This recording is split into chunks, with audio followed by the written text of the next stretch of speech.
Big boss season 7 ലൈവിൽ ഇപ്പോൾ നടന്നുകൊണ്ടിരിക്കുന്ന അനുമോൾ ആദില നൂറ സംസാരിച്ചുകൊണ്ടിരിക്കുകയാണ്. അപ്പോൾ അനുമോൾ വ്യക്തമായിട്ട് പറയുന്നുണ്ട്, എന്തുകൊണ്ടാണ് ഞാൻ അനീഷേട്ടനെ ഒരു ബ്രദറായിട്ടാണ് കാണുന്നത് എന്ന് ലാലേട്ടൻ്റെ മുമ്പിൽ പറയാത്തത്. അപ്പോൾ അനുമോൾ പറയുന്നുണ്ട്, പെട്ടെന്ന് നമ്മൾ ഒരാളോട് ഇഷ്ടമാണെന്ന് പറഞ്ഞു കഴിഞ്ഞ് കഴിയുമ്പോൾ, ഇപ്പോൾ ഞാൻ ഒരാളെ സ്നേഹിക്കുകയാണെന്ന് ഞാൻ അയാളോട് തുറന്ന് പറഞ്ഞിട്ട് അയാളുടെ ഒരു ഇതിനായിട്ട് വെയിറ്റ് ചെയ്യുന്ന സമയത്ത്, റിസൾട്ടിനായിട്ട് വെയിറ്റ് ചെയ്യുന്ന സമയത്ത് അയാൾ എന്നോട് തിരിച്ച് ഇഷ്ടമല്ല എന്ന് പറയുമ്പോൾ എനിക്ക് ആ ഒരു വിഷമം ഉണ്ടാവും.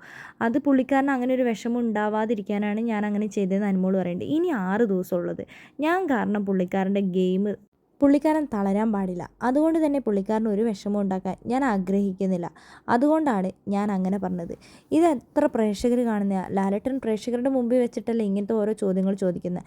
ആ സമയത്ത് പുള്ളിക്കാരൻ ഞാൻ അങ്ങനെ പറഞ്ഞിട്ടുണ്ടായിരുന്നേ ഭയങ്കര വിഷമായേനെ, അവർക്കും സങ്കടമായേനെ. അതുകൊണ്ട് തന്നെ ഞാൻ പറയാതിരുന്നതെന്നാണ് അനുമോൾ പറയുന്നത്. നൂറ, നീ ആയിരുന്നെങ്കിൽ എന്തായിരുന്നു ചെയ്യുകയെന്ന് ചോദിക്കുന്നുണ്ട്.